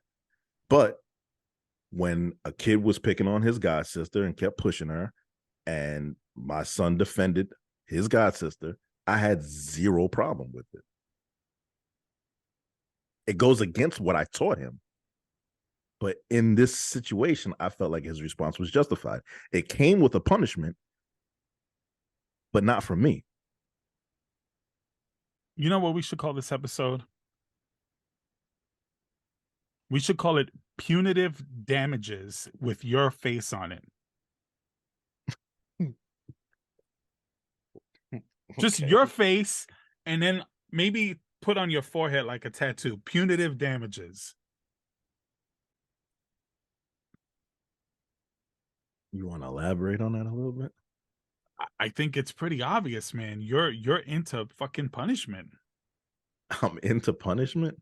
You are into like this concept of these are the facts and here are the consequences, and there's no gray areas in between that. No, because the rules are already laid out. So if you choose to participate in this game, then you got to follow the rules.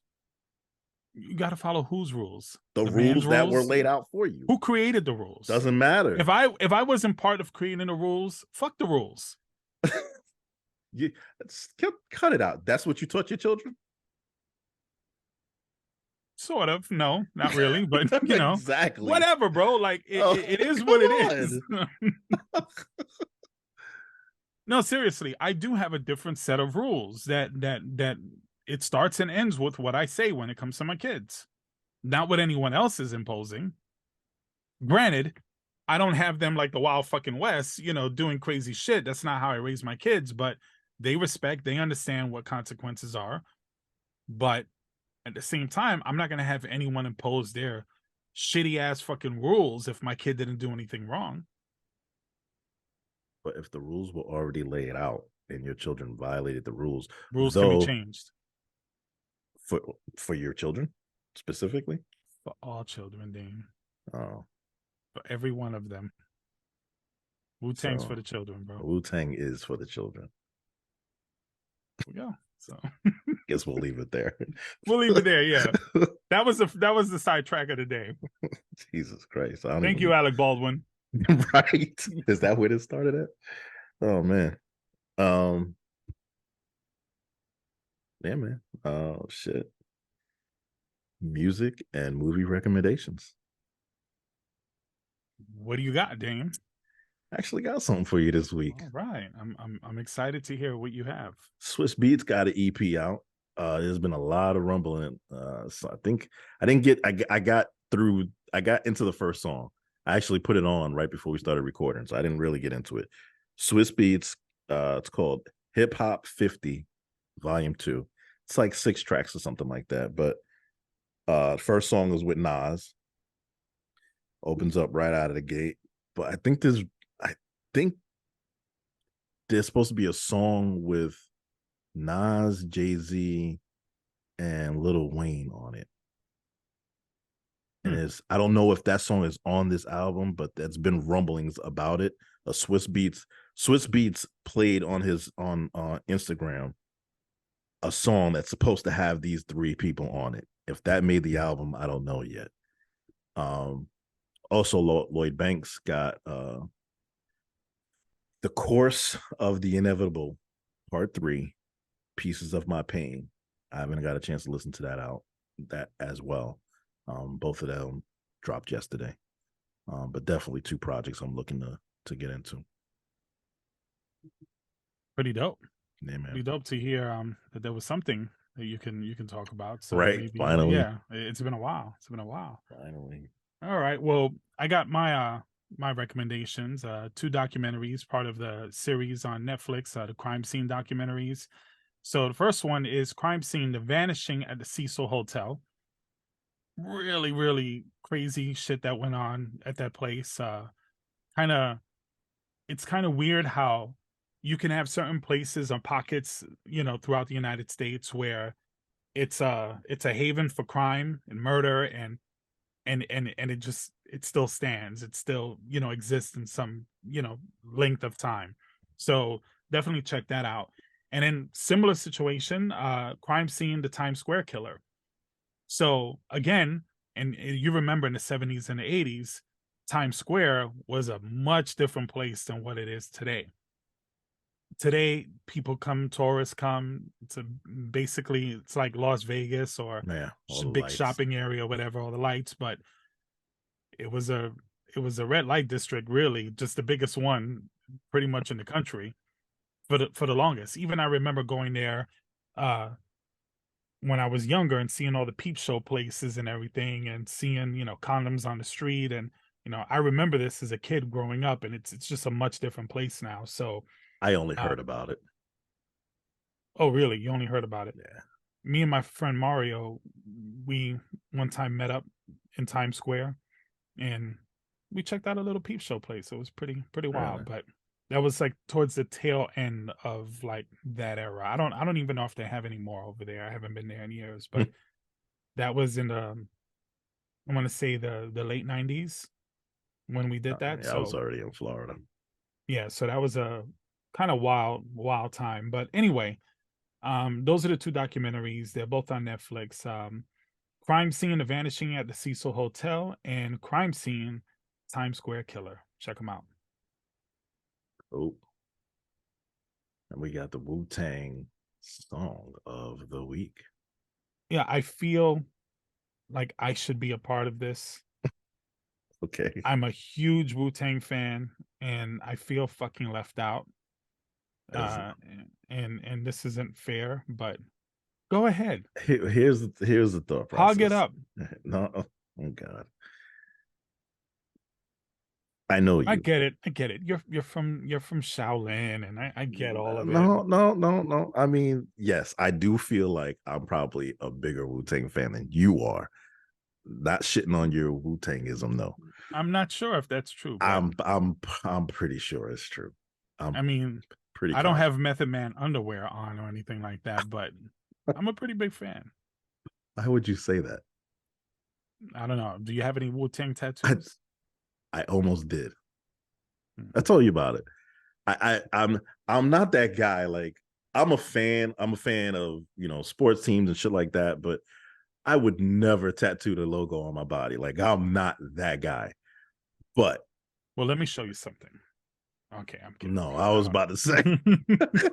Like, who's the bigger fan? And I got my Wu-Tang, on my chest or whatever.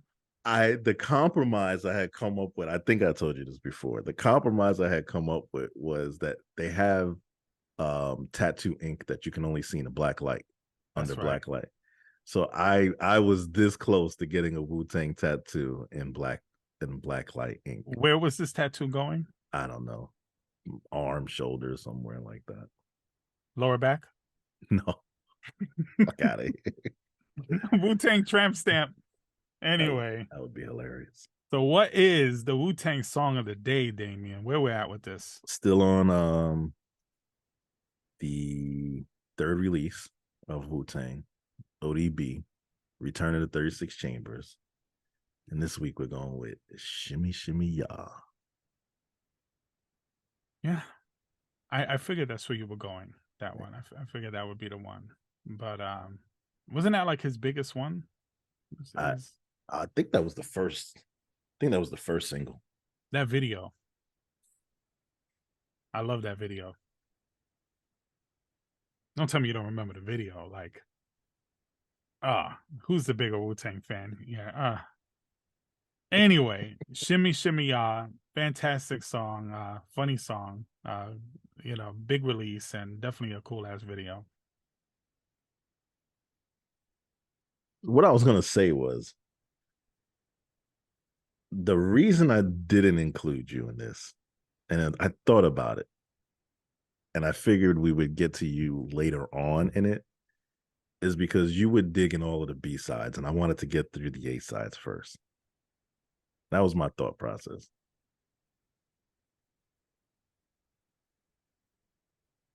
That kind of defeats the whole point of Wu-Tang because they were that underground, grimy ass group. Everything they did was a B-side.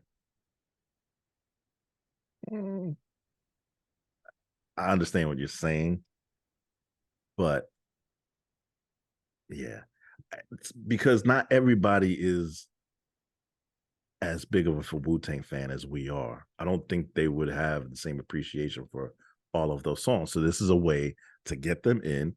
Every week I say a song, they'd be like, oh yeah, remember that song? They might go play it and they might get into something else. Can I let you in on a little secret? Fuck those people. Fuck them. Trying to appeal to everybody. Fuck them. Well, there you have it. The Wu-Tang song of the week. Shimmy Shimmy Ya. Shimmy Ya, Shimmy Ya. Anyway. ODB was special, man. So do we have any remembrance this episode? Any other thing you feel like we should cover? Yeah. Jamie Foxx.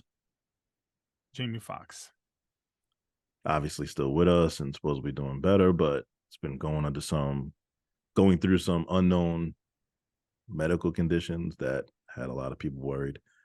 There's a lot of speculation. Stroke, aneurysm, who knows, brain bleeds. We don't know any facts, but we do know that there was a medical condition that had people worried for a little while, but it sounds like he is on the recovery side of things and maybe expected to make a full recovery. We don't know. But thoughts and prayers with Jamie Foxx and hope he gets through whatever he's going through. Jamie Foxx, a lot of people don't realize how long he's been on the scene. Oh, man. Right? Since the 90s. But when you see him, he's one of those guys that just don't seem to age. Yeah, that's true. He looks phenomenal for his age. Do you know how old he is? He's got to be in his 50s. He is 55. Yeah, easy. 55, and he's playing Mike Tyson in a film in his 20s. Like, that is crazy. to me. So and he's just you one of those just talents that is. he could mimic almost anything. He's got raw comedic talent. He's yeah, I mean, he's been a stand-up comic. He can sing with. He can hang play the with some of the piano. best of them. He's a musician. He plays multiple instruments. Yeah, he is an extreme talent for sure. And Actor. what he did in Ray, to me, is one of the greatest acting jobs I've ever seen. So Ray Charles, Jamie Foxx is an extreme talent, but I will say, you can never judge health or anything just by looking at people. Right. Obviously, there is a measuring stick when it comes to what the standard of a healthy person might look like, but there's always going to be something. You just never know, right? So prayers out to him. Yeah. Hope, speedy recovery, whatever it is. Hopefully it isn't too serious or something that is going to affect him, because he's one of our older young talents, man. We need him, man. We need Jamie Foxx. We can't lose him. Well, it leaves one thing left. Goodbye. Quote of the Daym. Yes. Damn. Yeah, last week was pretty good. You recovered from a lazy one the week prior. It was not last lazy. Week was good. It was lazy implies that I didn't give it any thought. Okay. We're not gonna sidetrack that. That's just an opinion. That was I'm sure you put tons of thought into it. I sent you my motivation for that quote. So that was I just saw it and I was like, that's it. You felt it. It was felt it in your heart, right? Yeah. All right. But the facts suggested it was lazy. But anyway, just messing around. Anyway, so what you got this week, Daym? I don't know who needs to hear this, but you've got to get up every morning with determination if you're going to go to bed with satisfaction. Hope that doesn't go over your head. One more time. One more time. You've got to get up every morning with determination if you're going to go to bed with satisfaction. I don't know if I agree with that one. Okay. You can wake up in the morning, right? And plan your day to not do shit. And you can go to bed satisfied. Well, if you're determined to not do shit, then you had a great day. And then you should be satisfied with the results if that's what happened. If that's what happened, love it. Love it. Good quote. See, in this quote, you explain something that could have been a gap in my mind, and it made sense, and I'm for it. So you're going to do the quotes. I'm going to criticize them. I mean, you don't have to, but no. I think we all understand by now that you will. Well, that's part of the segment, right? That's part of the bit. It doesn't have to be. You don't like it to be, because it's just not necessary. But I mean, we all know that that's what's going to happen at this point. I'm doing it for the people. Right.